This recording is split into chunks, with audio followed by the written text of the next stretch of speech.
Bueno, buenas noches a todos. Les doy la bienvenida desde la Asociación Colombiana de Endocrinología. Soy Henry Tovar, actual presidente de la asociación.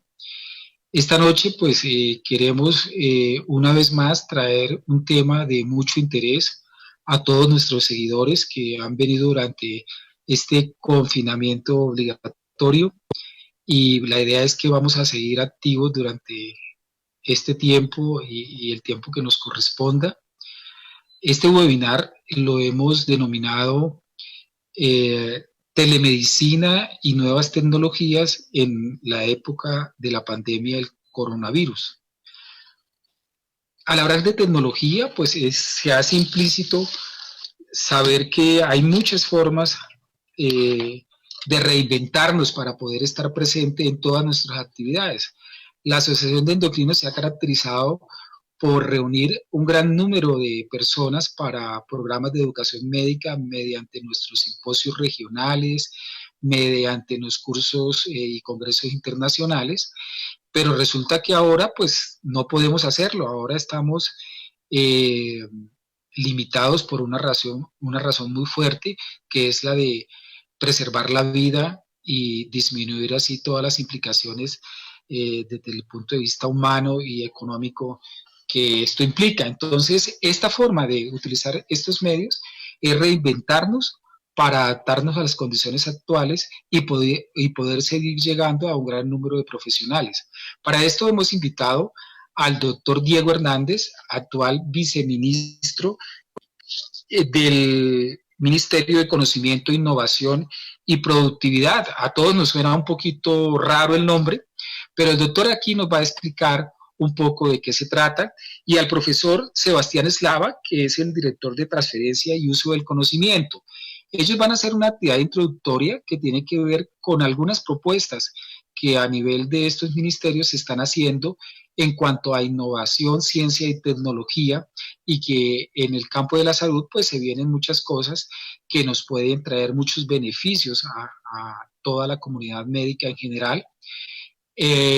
Al final, la doctora Ingrid nos hablará algo de lo que ha sido su experiencia en telemedicina, que en estos momentos todos estamos prácticamente desde hace 2 semanas despegando. Ella nos hablará sobre su experiencia, algunas regulaciones, y algo importante es el uso de las tecnologías en el manejo de la diabetes, en lo que tiene que ver con el manejo del monitoreo continuo de glucosa en tiempo real y otras cosas nuevas que se nos vienen a este nivel. Es de anotar que la invitación muy gentilmente le ha aceptado el viceministro, el profesor Eslava, y la doctora hablará ya específicamente de las tecnologías en diabetes y nos patrocina el laboratorio Abbott para hacer real este evento. Entonces, bienvenidos todos, ya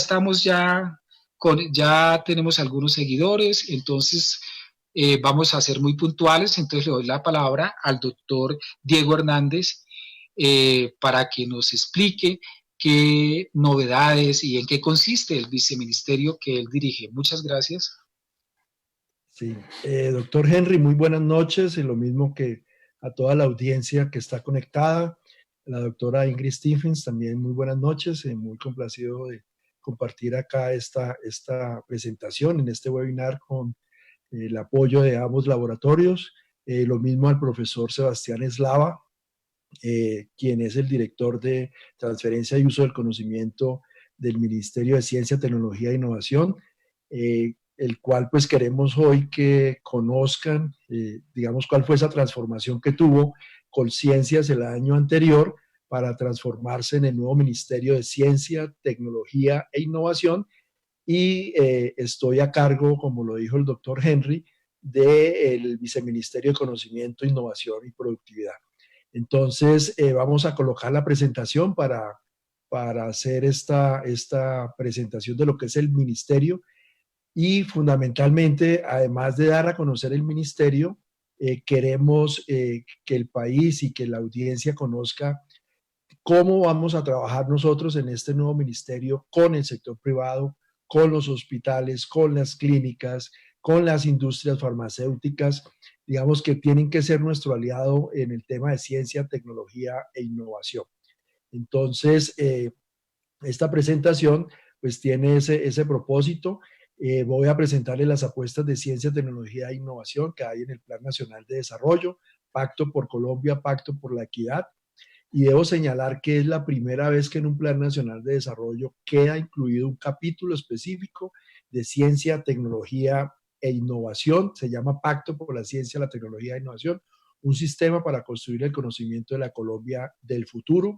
Es una visión soñadora, retadora, y pues nos hemos propuesto a desarrollarla, digamos, durante estos 4 años. El ministerio, les voy a hacer la presentación de cómo se concibió, y tercero, el profesor Eslava les va a hacer la presentación del tema de los beneficios tributarios. Entonces, ¿cuáles son esas apuestas del Plan Nacional de Desarrollo que hemos establecido y que quedaron en la Ley 1955? Si ven esta gráfica, esa gráfica nos está mostrando cuál es la dimensión de la ciencia, de la tecnología y de la innovación, es decir, cuánto están invirtiendo las naciones para el tema del conocimiento. Y ahí vemos claramente cuatro grandes círculos que son precisamente Estados Unidos y China, que han hecho una gran inversión en ciencia, tecnología y conocimiento. Está desde luego Alemania y Japón. Pero cuando nosotros decidimos en el gobierno del presidente Iván Duque a apostarle a la ciencia, la tecnología y la innovación, sabíamos el reto que nos enfrentábamos y era precisamente el tamaño de la inversión que hay que hacer en ciencia, tecnología e innovación. Todavía no se sabía ahí lo que nos esperaba este año con el coronavirus, pero pues digamos que esto evidencia mucho más la importancia de la inversión en ciencia, tecnología e innovación. ¿Y cuál fue la meta que nos pusimos? Ahí en la parte de abajo de esa gráfica nos vemos ahí bastante pequeños. Es realmente una inversión muy pequeña en Colombia, pero el presidente Iván Duque se puso una meta que es la siguiente diapositiva, y es invertir al menos el 1.5% de la inversión en ciencia, tecnología e innovación. Estamos hablando de 16 billones de pesos. Esa cifra pues es duplicar la inversión actual. Actualmente estamos alrededor de digamos que esperamos cerrar este año con 6.9, 7 billones de pesos, y una cifra del 1.5 del Producto Interno Bruto como inversión. Estamos hablando de casi 16 billones de pesos. Uno estadísticamente hubiera podido mantener la tendencia y decir, no, pues vamos a lograr llegar al 1%. Esa cifra actualmente es más o menos del 0.69, 0.7%, pero pues nos pusimos esa meta de duplicar esa inversión. Significa que el sector privado también tendrá que hacer un esfuerzo muy grande. Ahí vemos una inversión para el año 2019 del sector privado de cerca de 4 billones de pesos. Esa meta de duplicar la inversión le llevaría a que el sector privado lo estimuláramos, a hacer un estímulo para que el sector privado aumente la inversión a casi 8 billones, o inclusive la cifra que ven ustedes para el año 2022 es de 10 billones de pesos. De igual manera, las universidades, el sector gobierno, los departamentos, tendremos que hacer el esfuerzo junto con una inversión muy importante que es el 10% de las regalías, que representan en promedio anual 1.2 billones de pesos para invertir en ciencia, tecnología e innovación. Sigamos. Entonces, ese esfuerzo representaba entonces hacer esta apuesta del 1.5% del PIB como una meta transformacional. Sigamos.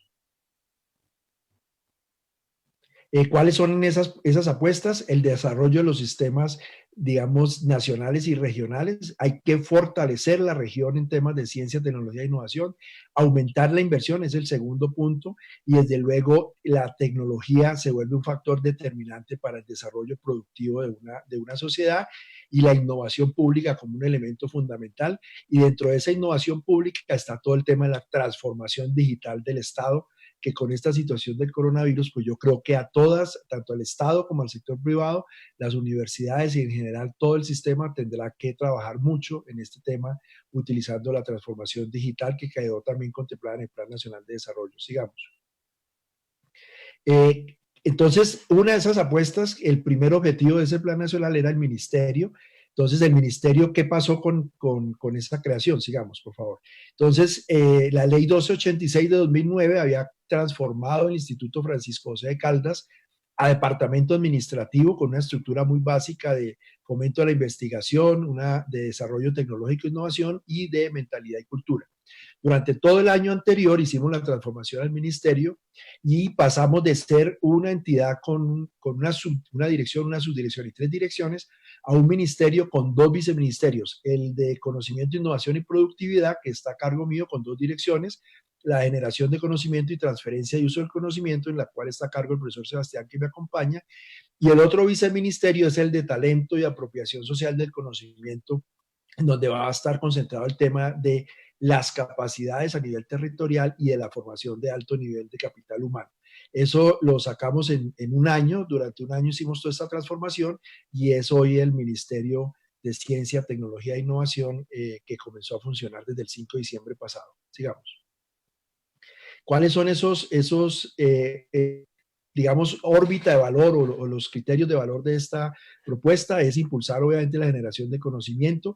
Algo fundamental es la articulación universidad-empresa-Estado. Yo creo que ha sido un sueño de los académicos, de los empresarios, de todas las sociedades lograr esa articulación, el aumento de la inversión y desde luego una mayor cultura de ciencia, tecnología e innovación, potenciar las regiones y promover la creación de empresas basadas en conocimiento, que son las que se conocen como las spin-off. Sigamos. Vamos a girar alrededor del conocimiento. Esa estructura que les mostrábamos hace 2 diapositivas, pues está concentrada que el eje de estos 2 viceministerios son esos 4 eslabones, pero lo que nos va a unir como sociedad, como universidad, como empresa y Estado va a ser el conocimiento. Sigamos.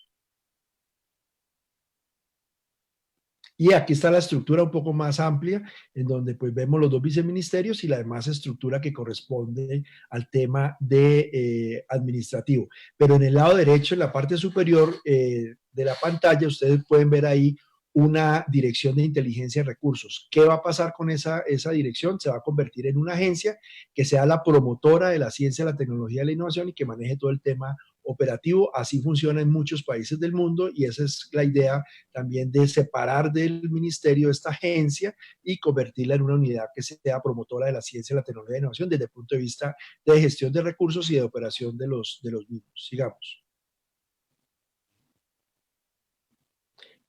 Algo que voy a contar muy rápido, paralelamente el año pasado trabajamos el tema de la misión de sabios, trabajamos 8 focos y quiero resaltar que entre los 8 focos está el tema de las tecnologías convergentes de Industrias 4.0, pero algo muy importante que es el tema de las ciencias de la vida y de la salud.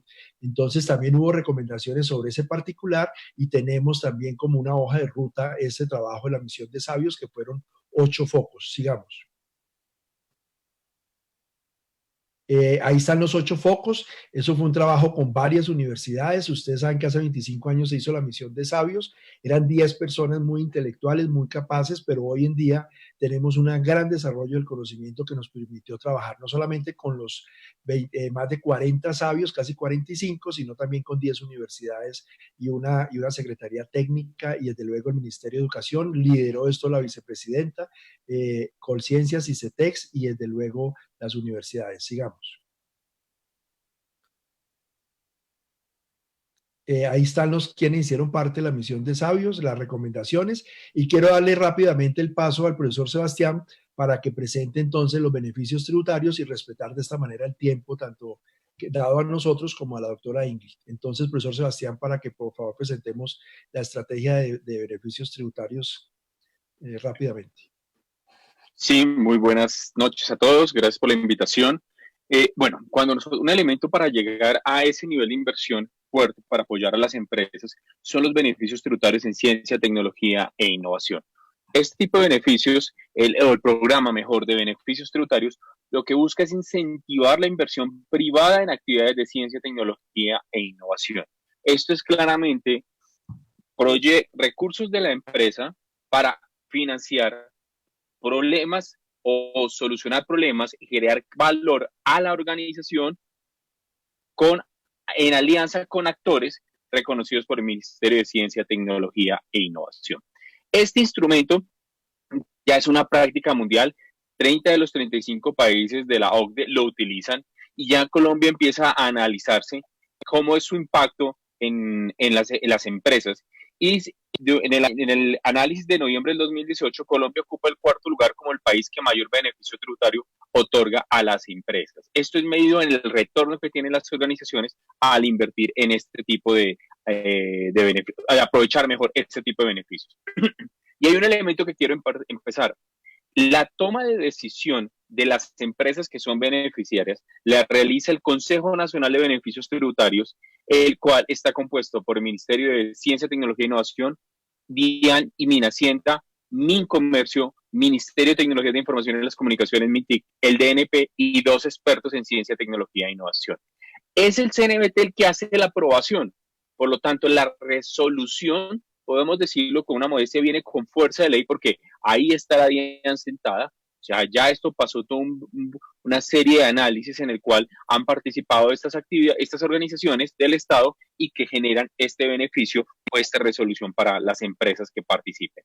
El cupo históricamente, lo que vemos es que hasta el año 2013 era un cupo que no se utilizaba muy seguido, variaba y fluctuaba mucho.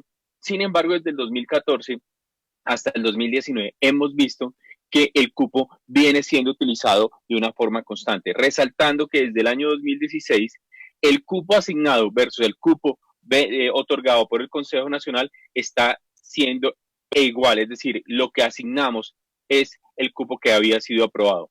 ¿Qué resaltamos? Que en el año 2018, cuando inició el gobierno, el cupo en ese momento era de 640.000 millones, se llenó, se dieron los 640.000 millones. Para el 2019 pasamos a un cupo de 1 billón de pesos y el cupo fue en su totalidad asignado. Y para este año, esta vigencia, el cupo es de 1.5 billones de pesos y el cual, pues esa es la gran meta que tenemos para este año. La meta en el cuatrienio es llegar a 4.8 billones de pesos. ¿Cuáles son los beneficios tributarios en ciencia, tecnología e innovación y cómo aplicar? Aquí hay algo interesante que yo quiero mostrar, que para primero aplicar es analizar al interior de la organización qué es un proyecto de ciencia y tecnología.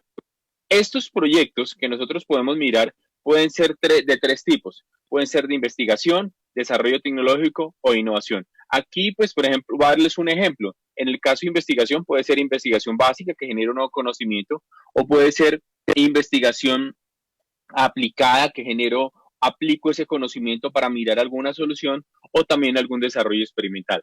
En el caso de desarrollo tecnológico, puede que estoy generando un prototipo, estoy generando una planta piloto, o estoy generando algún en ambiente relevante, llevando estos resultados de la investigación a ambiente relevante para verificación. Y en el caso de innovación, la innovación se puede considerar como de producto, como de proceso o como de organización. Una innovación de producto puede ser un bien, un producto, un servicio mejorado.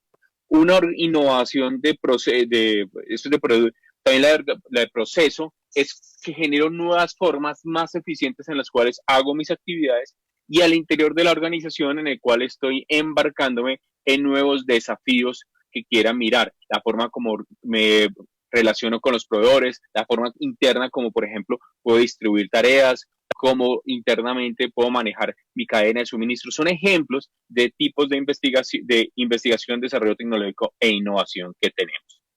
Entonces, cuando identificamos que tenemos y somos beneficiarios, entonces lo primero es que las empresas que realicen inversiones en proyectos de I+D+I y que sean certificadas por el Consejo Nacional podrán deducir el valor de la inversión en el año que realizan y descontar hasta el 25% de la inversión directamente sobre el impuesto a pagar, hasta un tope del 25%. Aquí yo les traigo este ejemplo para poder colocar más fácil esto, qué significa en números. Aquí analizamos que tenemos una empresa que tiene ingresos por 6.000 millones y egresos por 4.000 millones, pues le queda una renta bruta de 2.000 millones. ¿Qué sucede? Que la empresa ese año invirtió en un proyecto de 500 millones de pesos. Resulta que si yo no tengo el beneficio, esos 500 millones de pesos, el artículo 142 del Estatuto Tributario me dice que yo puedo utilizar eso lo puedo amortizar en hasta 5 vigencias. Es decir, utilizaría para esta primera vigencia 100 millones, por lo tanto la renta líquida gravable es de 1.900 millones y con una tasa aproximada del 30% que está en este momento, estamos hablando de 627 millones el impuesto a pagar. Hasta ahí no hay nada raro, todo el mundo lo conoce. Analicemos si yo tengo el beneficio tributario de ciencia y tecnología, los mismos ingresos, los mismos egresos, la renta bruta. Y lo primero que les digo y les explicaba es que cuando tengo el beneficio, este beneficio, de una vez en esta vigencia puedo deducir el 100% de la inversión. Entonces, la renta líquida gravable ya no va a ser sobre 2.000, sino resto de los 500, que fue lo que invertí, y la calculo sobre 1.500 millones de pesos. Por lo tanto, ya empiezo a ver que aquí hay una diferencia en el impuesto a pagar. Ya no pagaría 627 millones en el primer escenario, sino pagaría 195 millones. Pero ahí no para todo. Recuerden que les decía que era deducción y descuento. En este caso, el descuento manejamos la estrategia del 25%. Entonces sería hasta el 25% o del valor del proyecto o hasta 25% de lo que yo tenga que pagar en ese momento. Entonces, en este caso, si es 495 millones, el impuesto a pagar el 25% son 123 millones 750 mil. Entonces, lo resto y me queda que el impuesto a pagar de 371 millones 250 mil pesos. Cuando miramos el primer escenario no tenía descuento, por lo tanto, este valor son los 627 millones que voy a pagar. ¿Cuál es el ahorro que tiene la organización por haber tenido este beneficio tributario?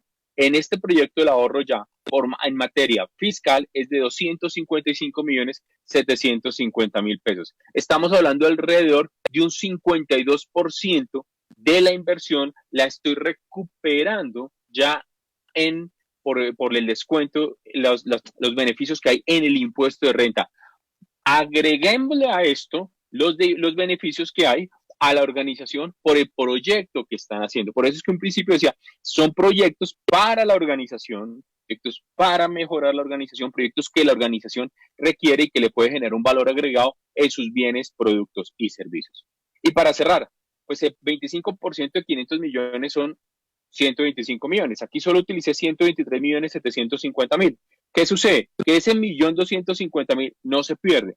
Lo podemos utilizar más adelante como un cupo de descuento hasta en las 4 siguientes vigencias fiscales. Entonces, en este ejemplo no solamente benefició este año fiscal, sino beneficia el siguiente año fiscal, por lo que les estaba comentando.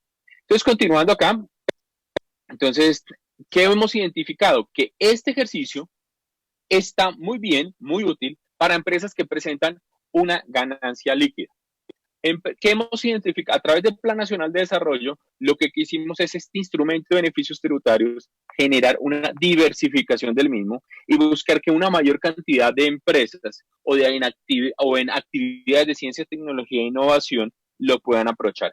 Es por eso que empezamos a mirar que aparece lo siguiente, que si MIPYMES que no cuenten con renta líquida gravable, pues no van a tener acceso a ese tipo de instrumento. Entonces lo que tenemos es en este caso es que ellos pueden tener acceso a un crédito fiscal equivalente al 50% del proyecto y con ese crédito fiscal lo que podemos hacer es cruzar actividades de ciencia, tecnología e innovación.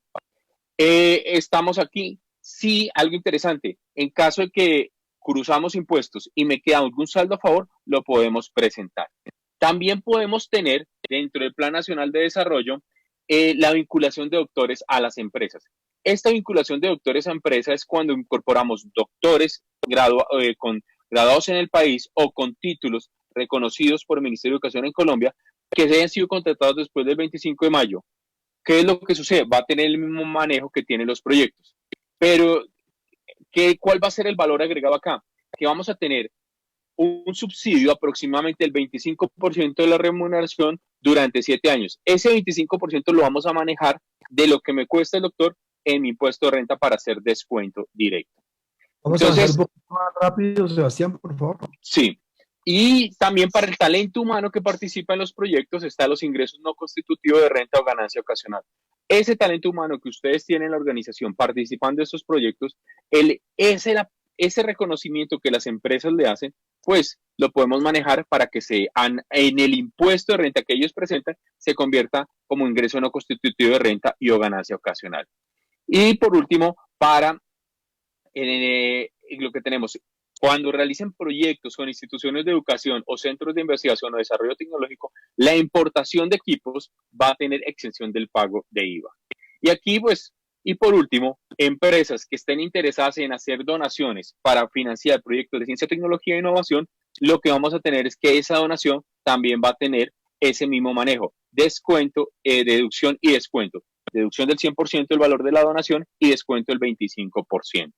Entonces, aquí lo que tenemos para ir cerrando este tema es que si hay, primero, deducción y descuento para las empresas que cuentan con renta líquida, aplica para inversiones o donaciones y para doctores que realicen actividades de I+D+I en la empresa.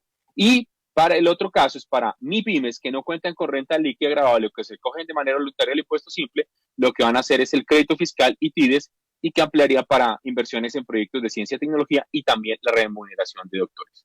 ¿Cómo podemos aplicar? En este momento todas las convocatorias están abiertas, la convocatoria 853 para exención de IVA, la 854 para ingresos no constitutivos de renta, la 869 para deducción y descuento y la 870 lo que se denominan empresas altamente innovadoras. Ahí está el proceso, está el formulario en línea para que se puedan presentar. Muchísimas gracias.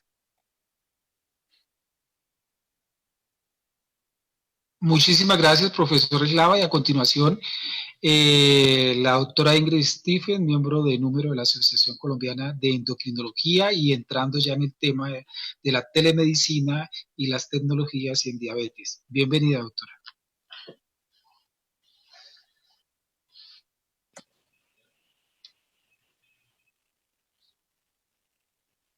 Bueno, buenas noches.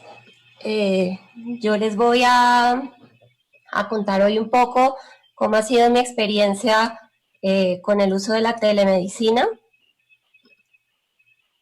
Juan, no me deja compartir mi pantalla.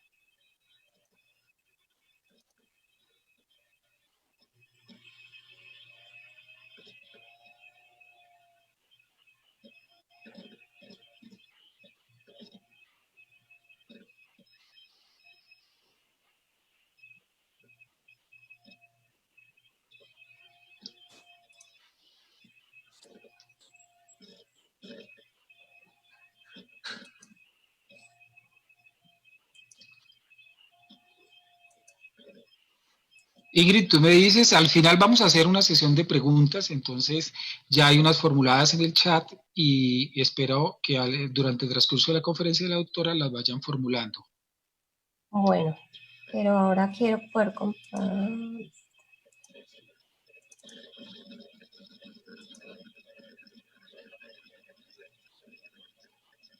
Bueno, entonces, pues la idea de hoy es hablar un poco de plataformas de telemonitoreo y el uso de la telemedicina en los pacientes con diabetes en nuestro país. Yo en febrero de este año estuve en el Congreso Europeo de Tecnología en Diabetes. Este es un congreso que se realizó en Madrid. Realmente llegué 15 días antes de que tuviéramos aquí el primer caso de coronavirus en Bogotá. Y en este congreso se habla no solamente del uso de las bombas de insulina o los sistemas de monitorización continua de la glucosa para el manejo de la diabetes, sino cómo todas las estrategias digitales que incluyen aplicaciones, ecosistemas, mensajes de texto, se pueden utilizar tanto para educación, tratamiento, control y monitoreo de los pacientes con diabetes.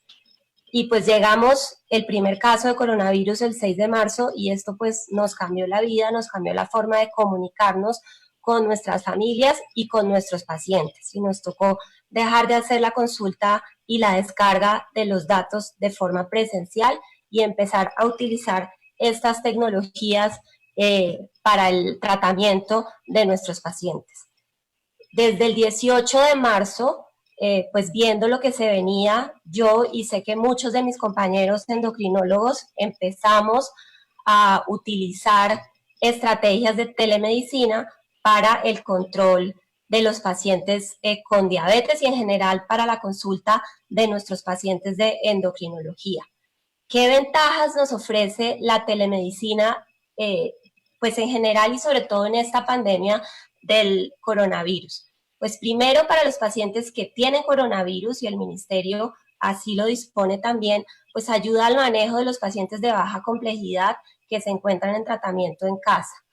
Y en donde nosotros somos más importantes es sobre todo para soportar el sistema de salud para el manejo de los pacientes que tienen enfermedades crónicas, que deben ser igual vistos, que se les deben formular sus medicamentos, que se les debe hacer el control y la atención necesaria. El uso de la telemedicina, además, pues disminuye la exposición de estos pacientes, que todos ya lo sabemos y lo hemos visto en todas las publicaciones recientes, son los de más riesgo de complicarse, y además disminuye también la exposición de los trabajadores de la salud que de pronto no estamos en el frente de batalla atendiendo pacientes de coronavirus por el momento.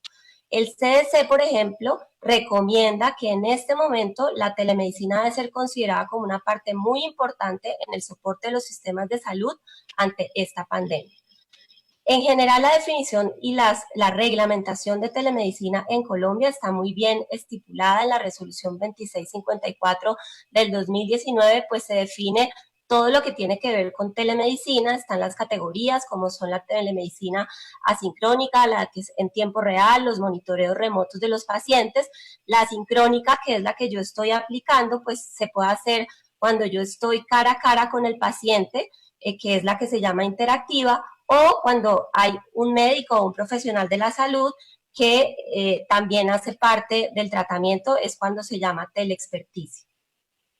Pero el 12 de abril pues sale el decreto 538 del 2020, que ha tenido pues mucho revuelo a nivel nacional, donde se permite y se flexibiliza un poco todas las determinaciones que están establecidas para la habilitación del servicio de telemedicina, y lo que el ministerio sugiere es que se puedan utilizar plataformas sencillas con audio y video que permitan hacer una consulta con un paciente, obviamente pues guardando todas las especificaciones de seguridad de la información en cuanto se pueda, el registro, la historia clínica, el consentimiento informado, y también pues se permite la prescripción por parte del médico que está haciendo esta consulta sin hacer pues todos los trámites que normalmente requerimos para hacer esta telemedicina.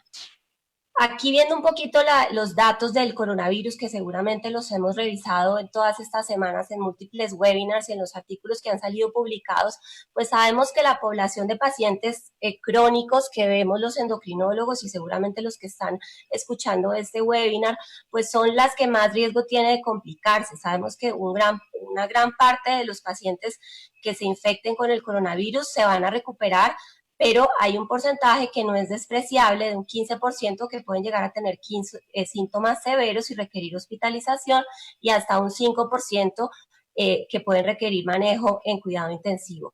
La mortalidad, sabemos que dependiendo la serie que se revise, puede estar entre el 1, el 2.8 o inclusive un poco más alta, pero que las enfermedades crónicas que vemos nosotros todos los días, como la hipertensión, la enfermedad coronaria, la enfermedad pulmonar obstructiva crónica, se asocian a una tasa de fatalidad más alta, y la edad.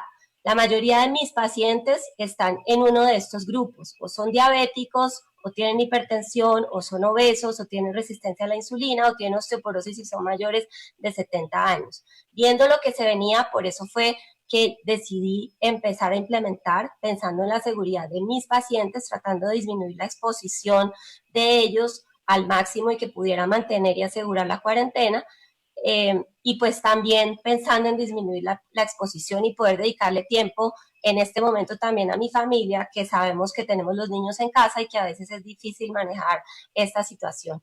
En cuanto a la diabetes, sabemos que los pacientes con diabetes en varios estudios se ha reportado que pueden tener el doble del riesgo de ingresar a cuidado intensivo y hasta 3 veces más riesgo de morir, o sea que son la población más vulnerable dentro de las enfermedades crónicas asociadas a la hipertensión y a la enfermedad coronaria, y si podemos evitar que estos pacientes se expongan al virus, pues estamos ayudando a soportar el sistema de salud.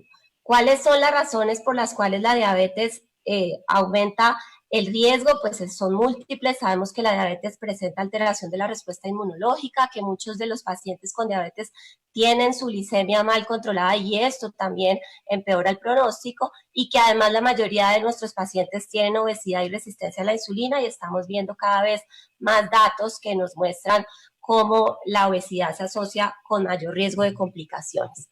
Entonces, quedamos un poco tranquilos en cuanto a la parte legal y en cuanto a la habilitación para empezar a ejercer la telemedicina, pero también yo tenía la duda de, bueno, ¿es efectivo hacer telemedicina? ¿Será que mis pacientes sí se van a controlar bien? ¿O será que la telemedicina no es igual de efectiva que hacer una consulta presencial?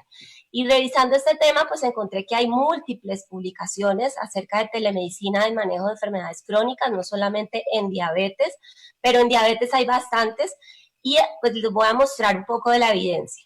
Este estudio, hecho por el doctor Rasmussen, que es uno de los que más publicaciones tiene en este tema del uso de la tecnología en diabetes, evaluó pacientes con diabetes tipo 2, donde se utilizaba la modalidad de telellamada versus hacer una consulta como la que todos hacemos presencial estándar, y evaluaba el resultado en hemoglobina glicosilada, perfil lipídico, tensión arterial y peso a los 6 meses en este grupo de pacientes. ¿Qué encontraron a los 6 meses? Que no había diferencia, o sea que el control metabólico fue igual en los pacientes a los que se les hizo videollamada versus a los que seguían viendo de la forma tradicional o estándar. Algo llamativo fue que el porcentaje de inasistencia de los pacientes asignados a telemedicina casi que fue 0, o sea, todos los pacientes respondían a las videollamadas versus un 13% de inasistencia en la consulta presencial, que probablemente es lo que vemos nosotros en nuestros consultorios o en nuestras IPS en el día a día. Y esta es una revisión sistemática donde se incluyeron 44 estudios en pacientes con diabetes tanto tipo 1 como tipo 2. En total se incluyeron 9.528 pacientes que iban desde los 12 hasta los 71 años, y el objetivo era ver la eficacia de las diferentes estrategias. Aquí no solamente se utilizó la videollamada, sino muchos estudios donde se usaba telemedicina para evaluar la eficacia en hemoglobina glicosilada. ¿Qué se vio?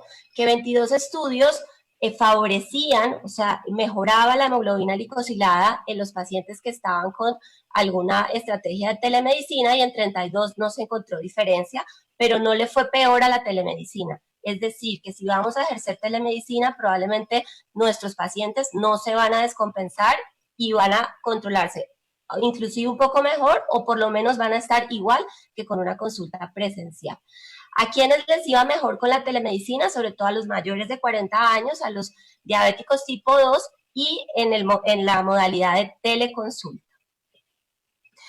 Hoy en día existen, además de las estrategias de telemedicina y de las plataformas de videollamada o de teleconsulta, múltiples otras herramientas tecnológicas para el tratamiento de la diabetes, aplicaciones, software para descargar datos de glucómetros, de sistemas de monitoreo continuo o de bombas de insulina. Y la idea es poder integrar todos estos aplicaciones o dispositivos en un ecosistema para poderle brindar un mejor control a nuestros pacientes. Esta es una imagen de un lector de un monitoreo flash de glucosa intermitente, y aquí está el cablecito con el cual hacemos la descarga normal y habitualmente en nuestro consultorio.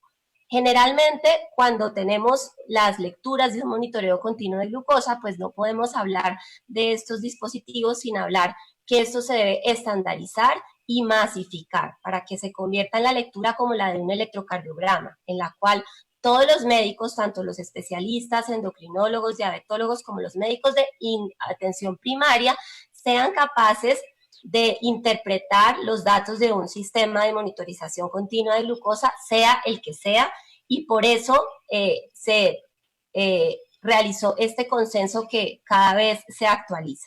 Sabemos que la hemoglobina glicosilada sigue siendo el estándar de oro para el control de la diabetes, pero también tenemos que reconocer que la hemoglobina glicosilada tiene limitaciones y que muchas veces puede fallar, puede tener falsos positivos o falsos negativos. En cuanto a las limitaciones puede estar la raza, las enfermedades crónicas, los glicosiladores lentos o rápidos, la elevación de la hemoglobina glicosilada con la edad, Y muchas veces, cuando tenemos una hemoglobina glicosilada que está por fuera de la meta, pues nos dice que el paciente está mal controlado, pero no nos indica en dónde tenemos que hacer el ajuste. Si la glicemia se está alterando en el día o en la noche, si tiene que ver el cambio con las comidas, si es la insulina, si es la variabilidad de la glucosa, si ese paciente tiene hipoglicemia. Y es ahí donde todas estas mediciones que nos da el monitoreo y los sistemas de monitorización continua de glucosa, pues cobran un gran valor. Entonces, pues estamos en un momento de cambio, tanto en la forma como vamos a tener que ver a nuestros pacientes durante algún tiempo y probablemente inclusive podemos dejar estas estrategias para siempre, y también en cuanto a los parámetros de medición y las variables que vamos a evaluar en los pacientes con diabetes, y que no solamente vamos a ver esos datos retrospectivos que nos da la hemoglobina glicosilada de 3 meses atrás para poder hacer un ajuste fino de nuestros pacientes, y hoy en día lo que nos dicen esos consensos es que debemos, cada vez que nos llega un reporte de un monitoreo continuo de glucosa, debemos tener en cuenta, primero, que tenga la duración para poder hacer una interpretación de los datos, que debe ser mínimo entre 10 a 14 días. Ojalá que se tenga más del 70% de las mediciones de ese monitoreo y que nos dé ciertos valores que ahora les voy a mencionar. Uno de los valores que está pidiendo el consenso que se reporte por cualquier sistema de monitorización continua de glucosa es el GMI, que es el Glucose Management Indicator, o lo que antes llamábamos hemoglobina glicosilada estimada, que la FDA pidió que se le cambiara el nombre porque muchas veces esta hemoglobina glicosilada estimada no se correlacionaba con la hemoglobina glicosilada que se tomaba el paciente y se prestaba para confusiones. Este Glucose Management Indicator se calcula, y los sistemas de monitorización cuando se descargan en las plataformas con esta fórmula que no hay necesidad de aprenderse, pero más o menos por cada 25 miligramos por decilitro que se eleva la glicemia se correlaciona con un 0.6% de este GMI. Se ha encontrado en los estudios que hasta un 19% de los pacientes ese GMI puede ser exactamente igual que la hemoglobina glicosilada medida, pero que hasta un 28% de los pacientes puede tener una variación que puede ser inclusive del 0.5%. Entonces, tenemos que saber que este GMI nos está dando los datos en el momento en que estamos viendo el paciente. Si es un paciente al cual le hicimos ajustes a su terapia hace 2 semanas, podemos ver que este GMI nos puede mostrar una hemoglobina glicosilada muy diferente a la tomada, porque ya se pueden empezar a ver los cambios en su tratamiento y aún pueden no estarse reflejando en la hemoglobina glicosilada. Otro tema son las nuevas definiciones de hipoglicemia, y que tenemos que tenerlos en cuenta porque todas las publicaciones que se vienen de ahora en adelante van a mostrarnos estas nuevas mediciones así. Hipoglicemia nivel 1 es cuando la glicemia está por debajo de 70 miligramos por decilitro, que se considera una hipoglicemia de alerta. Nivel 2 cuando está por debajo de 54, que ya es una hipoglicemia clínicamente significativa. Y nivel 3, la severa, que todos sabemos que es la que requiere asistencia por un tercero o cuando hay pérdida de la conciencia. Otro parámetro que debe siempre reportar cualquier sistema también de monitorización continua de glucosa es la variabilidad glucémica. Sabemos que la variabilidad glucémica se correlaciona con complicaciones, sobre todo macrovasculares, y sabemos que es el principal factor de riesgo de hipoglicemia. Sabemos que la hemoglobina glicosilada no nos define qué paciente va a tener o no tener hipoglicemia. Yo puedo tener hemoglobinas de 10 y tener hipoglicemia, o hemoglobinas de 6 y también tener hipoglicemia. Y el coeficiente de variación es la métrica que se recomienda utilizar hoy en día para definir variabilidad glicémica. En el consenso se considera que un paciente con baja variabilidad debe estar por debajo del 36%, y por encima de este valor se considera altamente variable. En un estudio colombiano de la doctora Ana María Gómez, este punto le dio un poquito más bajo, en 34%. ¿Cómo se calcula la variabilidad glucémica? Fácilmente, si no tenemos este dato del coeficiente de variación, con la desviación estándar sobre el promedio por 100. Otro parámetro también al cual nos tenemos que empezar a familiarizar es al tiempo en rango. El tiempo en rango es el porcentaje del tiempo que el paciente se encuentra con glicemias. Generalmente hoy en día se recomienda entre 70 y 180 miligramos por decilitro para la mayoría de los pacientes, y tenemos que ver que este parámetro es más fácil de entender para los pacientes. Aquí en esta diapositiva podemos ver cómo esta paciente tiene una hemoglobina glicosilada estimada o un GMI de 6.3%. Esta es una paciente mía de 40 años de evolución de diabetes tipo 1 que está bastante acostumbrada a pensar que lo más importante es solo la hemoglobina glicosilada, sin importar la variabilidad, sin importar la hipoglicemia. Ha sido difícil convencerla, pero miren cómo esa hemoglobina de 6.3 es a punta de hipoglicemia. Tiene un 28% del tiempo por debajo del rango y únicamente un 34% del tiempo en rango. Versus si la comparamos con este otro caso, es un paciente que vemos que, miren, tiene una hemoglobina glicosilada inclusive mucho más baja que la de la paciente anterior, está en 5.7%, pero vemos que tiene un 97% del tiempo en rango y solamente 2% de hipoglicemia y 1% de hiperglicemia. Entonces es muy diferente yo tener una hemoglobina de 5.7, pero con un tiempo en rango del 97%. Este paciente está perfecto y no me debe preocupar esa hemoglobina glicosilada, versus la paciente anterior que tiene 6.3, pero esa hemoglobina es a punta de tener hipoglicemia. ¿Y cuáles son las recomendaciones del consenso del tiempo en rango? Lo que se recomienda es que todos los pacientes, tanto diabéticos tipo 1 como tipo 2, tengan más del 70% del tiempo en rango, como les mencioné, entre 70 y 180 miligramos por decilitro. Salvo algunos casos, pacientes muy jóvenes o que tienen embarazadas, que pueden ser más estrictos si no hay riesgo de hipoglicemia y puede estar entre 70 y 140 miligramos por decilitro. El tiempo en rango además tiene evidencia, tanto en diabéticos tipo 1 como en diabéticos tipo 2, de correlacionarse con complicaciones. Y en este estudio se tomaron datos del DCCT de 3.000 pacientes que tenían monitoreos de glucometrías y se hizo una correlación entre el tiempo en rango y la presencia de complicaciones de retinopatía y de nefropatía. Y vemos claramente cómo los pacientes que tenían menos del 10% del tiempo en rango, aquí a la izquierda, tenían muchísimo más riesgo de retinopatía en la gráfica superior y igual de nefropatía, versus los pacientes en la columna de la derecha que tienen más del 70% del tiempo en rango, solamente un 5% de retinopatía y lo mismo para nefropatía. Y en diabetes tipo 2 tenemos también un estudio que se hizo en China, donde se dividieron los pacientes por cuartiles de tiempo en rango y vemos el mismo comportamiento, como a mayor tiempo en rango, menor presencia de complicaciones microvasculares. Entonces es un parámetro que, además de ser fácil de entender para los pacientes, también tiene ya un soporte y una evidencia científica sólida de correlacionarse muy bien con complicaciones microvasculares. Otro parámetro que nos exige hoy en día el consenso es que determinemos el tiempo en hiperglicemia y que por encima de 180 sea menor del 25% y que por encima de 250 sea menor del 5%. Además, el tiempo en hipoglicemia, que los niveles de glucosa por debajo de 70 miligramos por decilitro no se presenten en más del 4% y que valores por debajo de 54 miligramos por decilitro no se presenten en más del 1% de los casos.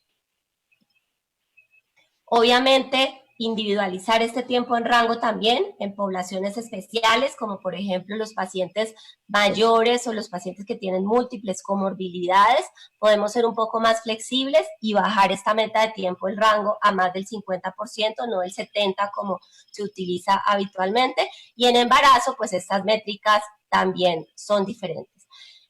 Un aspecto entonces importante y un apoyo vital para mí y creo que para todos, y sobre todo en este momento que estamos utilizando la telemedicina, es utilizar las diferentes plataformas que existen para descargar los dispositivos llámese bombas de insulina o llámese sistemas de monitorización continua de glucosa de nuestros pacientes con diabetes que estamos viendo en forma remota.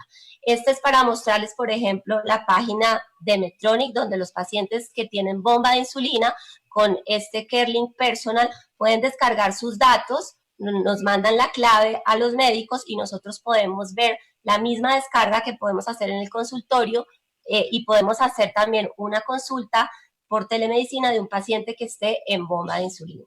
Hay aplicaciones hoy en día, esta diabetes M es popular y sé que muchos de mis compañeros endocrinólogos la utilizan, donde el paciente puede aprender a contar carbohidratos, introducir dosis de insulina, descargar también diferentes dispositivos y todo esto pues se integra y puede ayudar al manejo. Esta es otra aplicación española que se llama Social Diabetes, que también incluye varias funcionalidades que son muy útiles para los pacientes, y esta que se llama Tidepool, que no está disponible en nuestro país aún, pero que es una plataforma que puede descargar todos los dispositivos. Y eso es lo que la FDA está recomendando en este momento, que las plataformas sean abiertas y que sirvan para la mayoría de los dispositivos. Yo en este Tidepool puedo descargar una bomba de Medtronic, puedo descargar un Dexcom, puedo descargar un Freestyle, un glucómetro, todos los dispositivos de tecnología que se utilizan para el tratamiento de la diabetes. Y les voy a comentar uno de mis pacientes, Francisco me permitió esta tarde mostrar su historia y sus datos. Es un hombre que yo veo con diabetes tipo 2, de más de 25 años de evolución. Él reside en Bogotá, pero estaba en Medellín, o cogió la cuarentena en Medellín. Su esposa y su hija venían de España, o sea que él no podía ni acercarse a su casa y le ha tocado quedarse en Medellín. Él viene en tratamiento, es un paciente bastante complejo, con un esquema intensivo, con Sultofi y con insulina Lispro antes de cada comida, además Zigduo, es independiente, no tiene limitaciones y utiliza no todo el tiempo el monitoreo intermitente del Freestyle. Francisco me llama la hija que quieren una cita, que si lo podemos hacer remoto porque está en Medellín. Yo les digo, claro.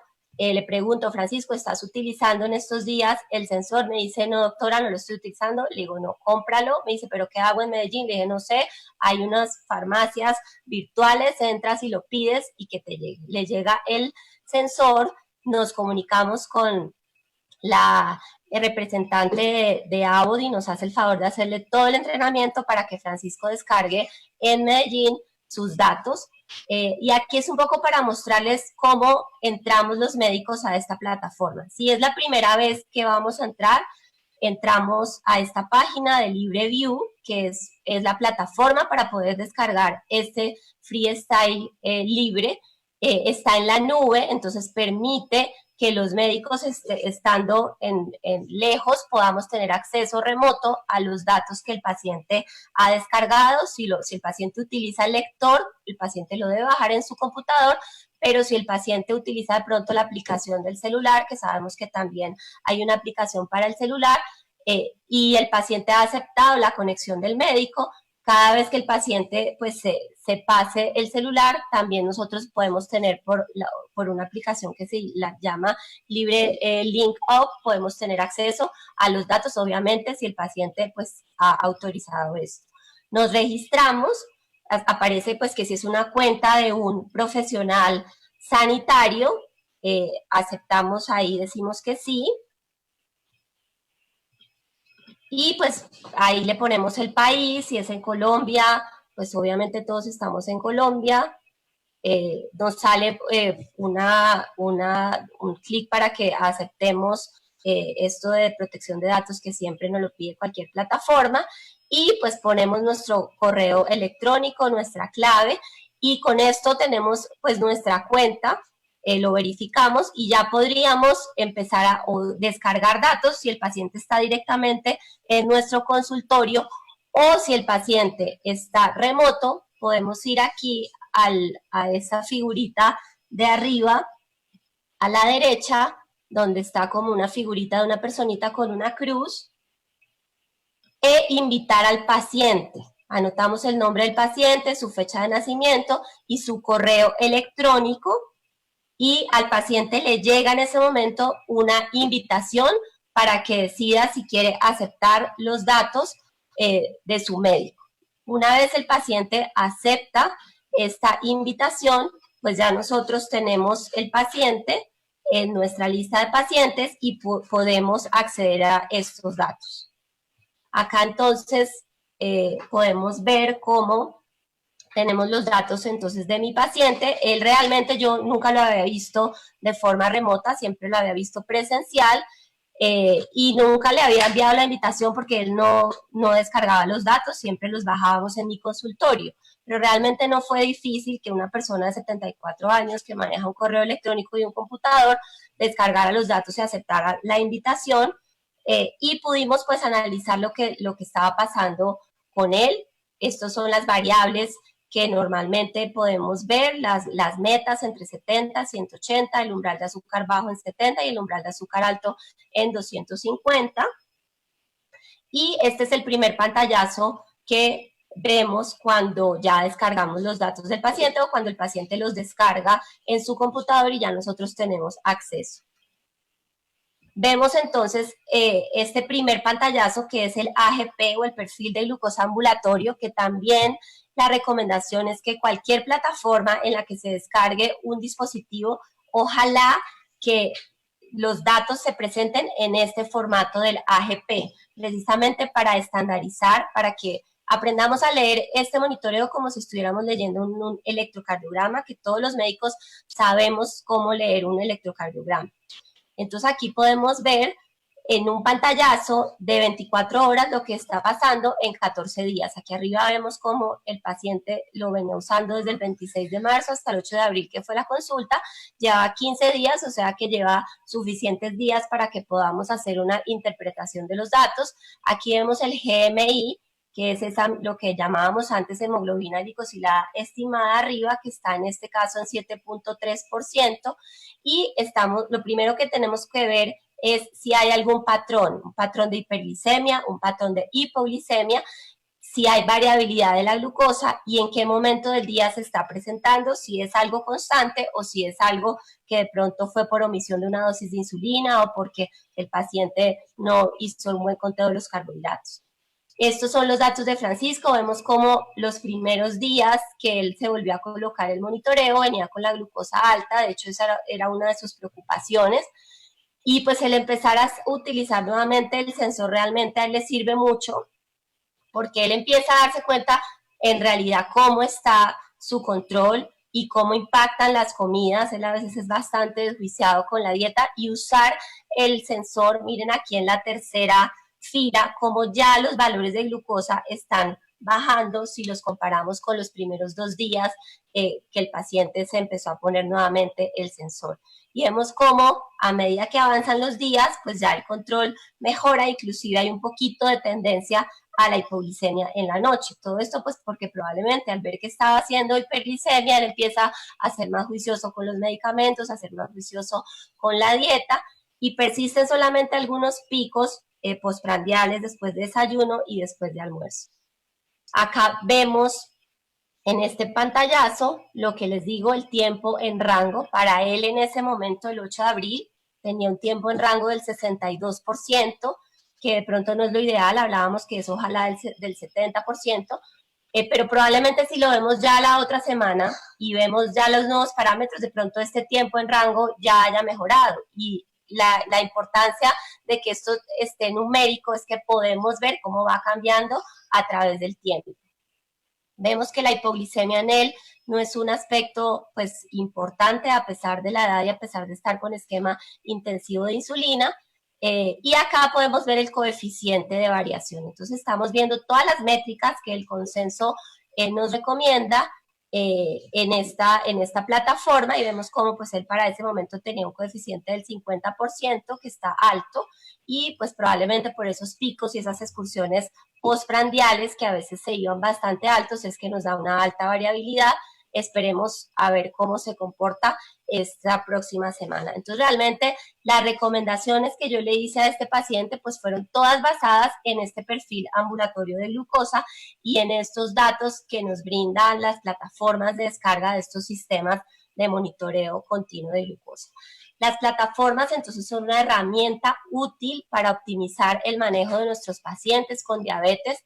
complementan el uso de estas nuevas modalidades de telemedicina. Imagínense viendo a este paciente únicamente con glucometrías una vez al día, realmente lo que hubiéramos podido hacer sería poco.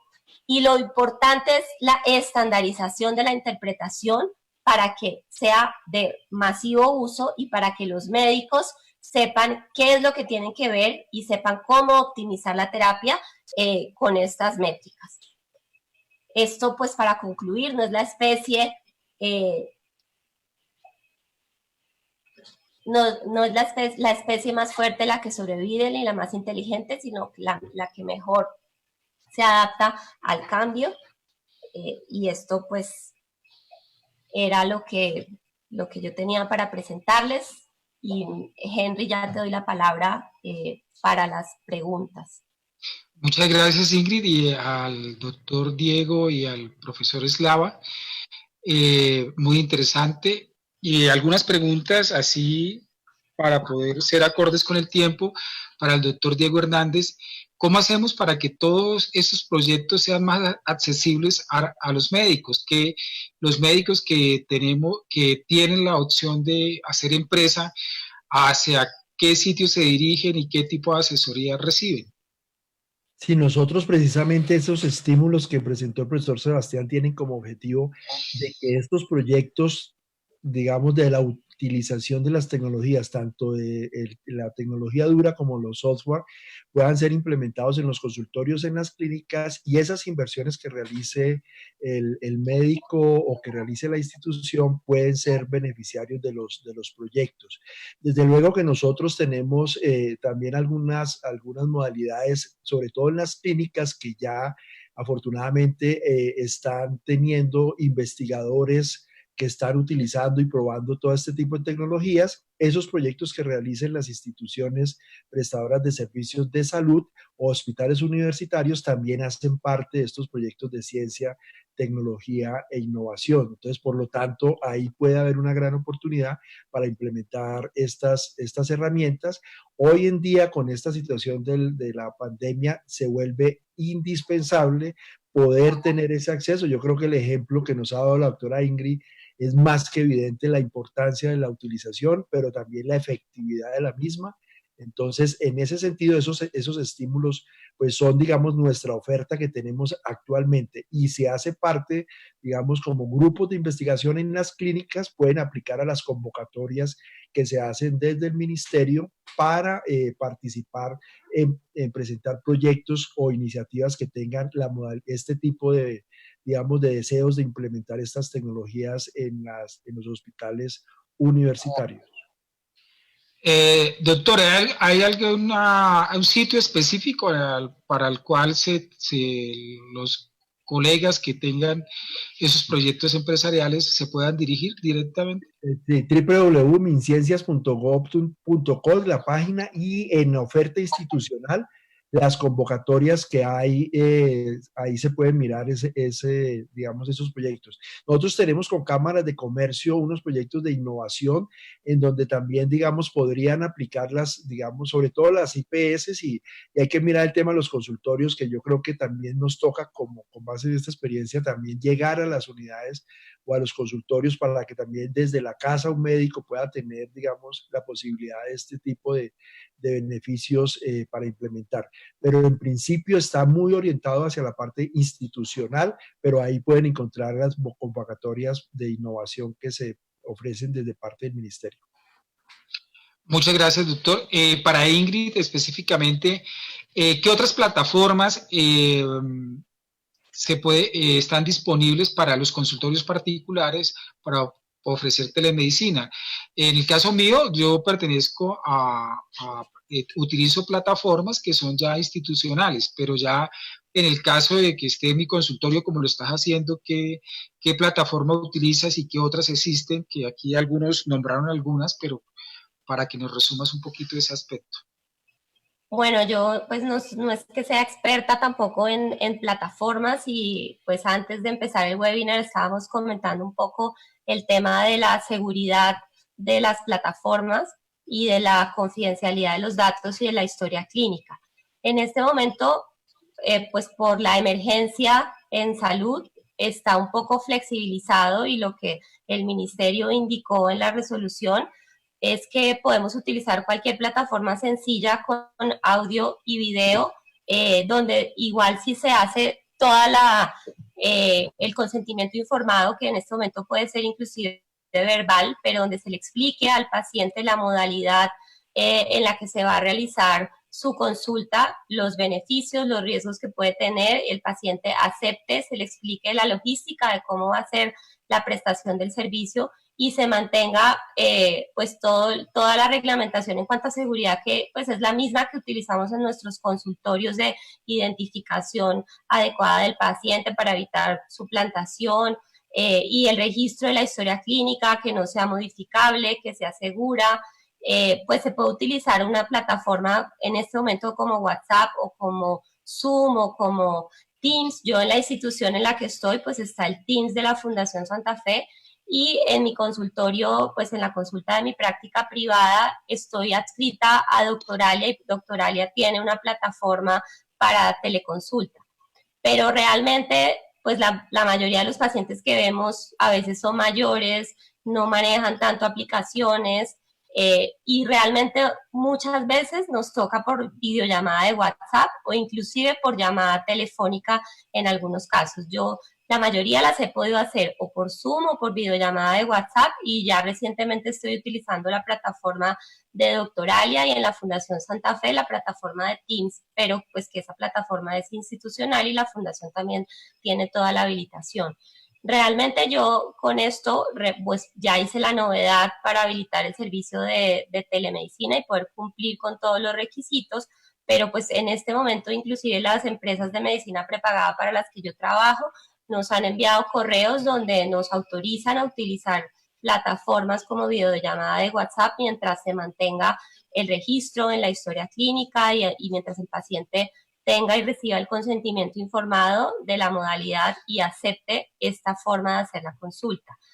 Sé que hay muchas plataformas que están saliendo, inclusive hace la semana pasada estuve en un webinar de una que me pareció bastante interesante que se llama Salud Tools, que incluye una historia clínica y que incluye muchas otras funcionalidades, pero en la parte yo creo que de seguridad y de todo este tema de las plataformas, de pronto el doctor Diego nos podría también dar un poquito más de los requisitos ya para futuro, cuando ya lo queramos implementar en la forma que debe ser, y no solo por la emergencia, cuáles serían como las plataformas ideales que se podrían utilizar.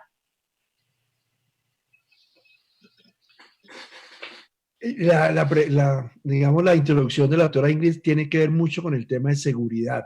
Yo creo que en adelante, digamos, bien lo dijo ella, ahorita hay algún grado de flexibilidad, pero en adelante, digamos, un aspecto fundamental es el tema de la regulación y el que todas estas plataformas pues puedan tener el tema de encriptación y el tema pues, de utilización de blockchain para proteger la información y que no sea fácilmente hackeable, que no sea fácilmente, digamos, que pueda ser muy bien protegida. Yo creo que esta, digamos, una regulación para utilizar estas tecnologías seguras, pues va a favorecer tanto al paciente como al médico y desde luego, obviamente, el sistema de salud colombiano. Entonces hay que trabajar mucho en ese tema. Eso es un gran desafío que tenemos para el tema de protección de la información que va a circular pues de esta manera ya más habitual que antes.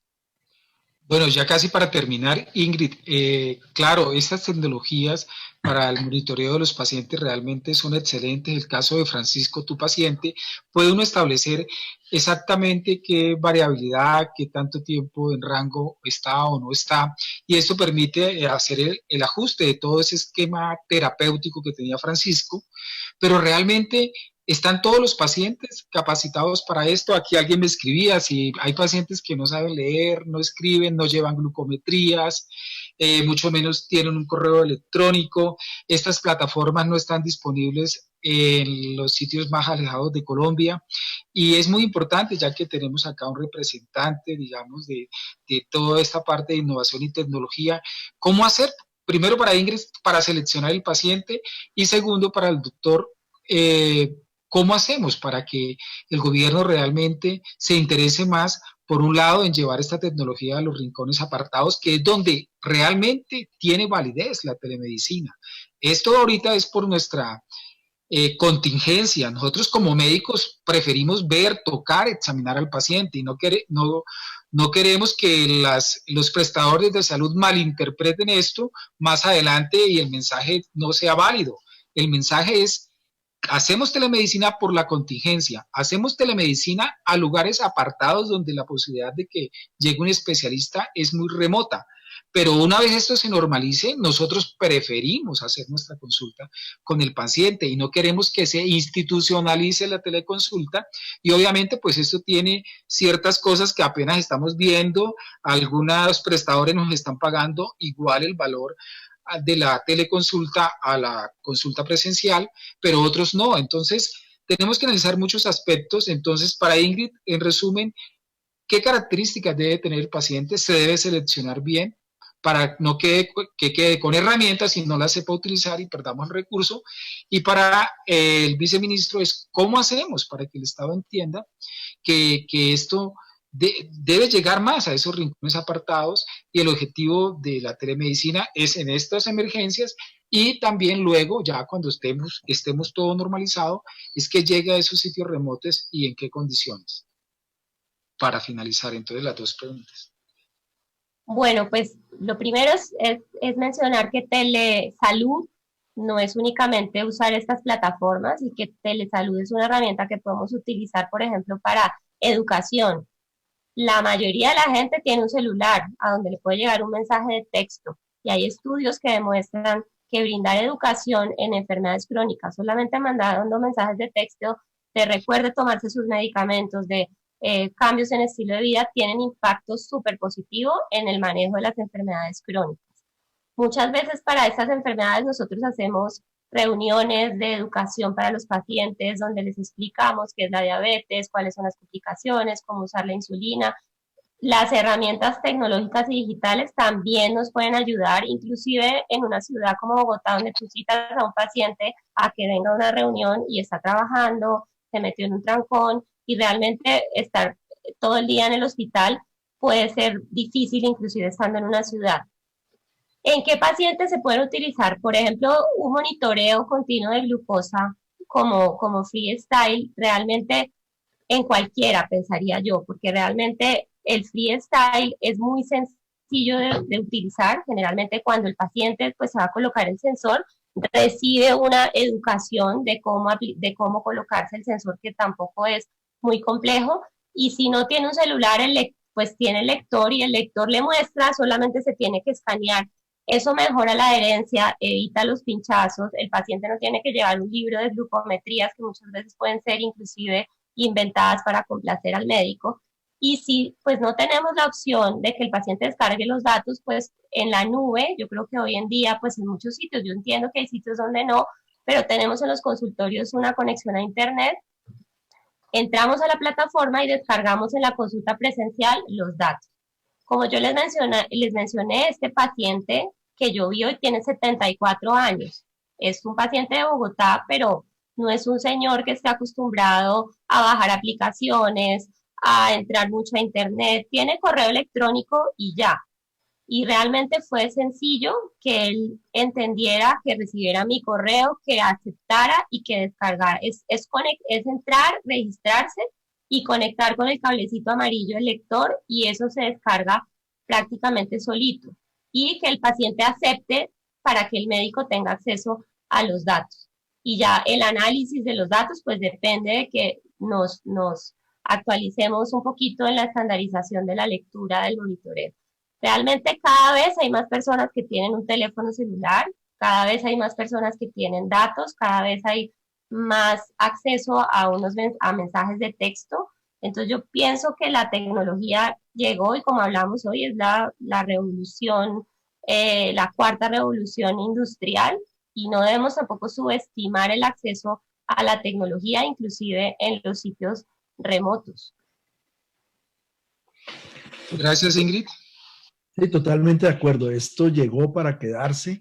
el teletrabajo, la telemedicina, el telestudio, todo el tema de las universidades, nos tenemos que mover hacia este uso porque va a ser mucho más eficiente. Yo sé que es parte de la cultura, nosotros somos migrantes digitales, pero los jóvenes hoy en día son nativos digitales y yo creo que ellos también se van a sentir muy cómodos con la utilización de estas tecnologías. Entonces, es un desafío y como lo dijo la doctora Ingrid, pues esta cuarta revolución industrial realmente ahorita sí la estamos entendiendo, que es la era de la transformación digital y en donde todos tenemos que, digamos, aprender a trabajar y yo creo que de verdad va a ser una herramienta muy útil, necesaria de regular, porque de todas maneras la regulación es fundamental, pero que ya llegó para quedarse y que va a traer mucho beneficio porque se va a poder universalizar mucho más los servicios como el tema de salud para las regiones lejanas, pero también dentro de la ciudad, porque es que las ciudades se han vuelto ya demasiado complicadas para el transporte, para la movilidad, y yo creo que esto soluciona mucho y da calidad de vida y mejora mucho, y pues las estadísticas que mostraba la doctora con el paper, con el artículo, es que realmente comparando los casos se puede ver que realmente es efectivo. Y para el tema de medicina preventiva, yo creo que también va a tener mucha utilidad. Los mensajes de SMS, yo creo que van a servir mucho y pues realmente va a ser algo muy útil para la humanidad. Bueno, muchas gracias a los conferencistas y a nuestros seguidores. Nos gustaría seguir respondiendo todas las preguntas, porque son innumerables las preguntas que hay acá, pero ya se nos agotó el tiempo. Una invitación fundamental es que de esta época crítica saquemos cosas positivas. Como decía Ingrid, es la otra revolución industrial, es la revolución tecnológica y nos tocó vivirla y unos son nativos de la tecnología y otros somos migrantes y esto nos incumbe tanto a médicos, a la comunidad médica, como a los pacientes. Alguien decía en las preguntas que el pilar fundamental es la educación y la educación a todo nivel y ahora nos tocó meternos de lleno en este rol digital y la idea es que contemos con el apoyo de estos espacios para recibir información y obtener pues de las fuentes principales todo lo concerniente a las reglamentaciones, a los diferentes tipos de tecnología que se puede implementar. Muchas gracias a todos. Recomendaciones especiales. Seguiremos hablando sobre esta pandemia que nos ha afectado y con tristeza pues registramos los fallecimientos de las personas de personal de salud que pasaron este fin de semana. Invitarlos a que utilicemos los elementos de protección personal, que sigamos las normas de aislamiento, de lavado de manos y que por favor, para términos prácticos, nosotros tenemos que, todos los médicos, saber qué ARL tenemos, qué reclamaciones tenemos que hacer y ojalá no tengamos que hacerla, pero los invito a que todos tratemos de en nuestro medio hacer visible la utilización de los elementos de protección personal. Muchas gracias a todos y los invitamos a nuestros siguientes webinars. Gracias.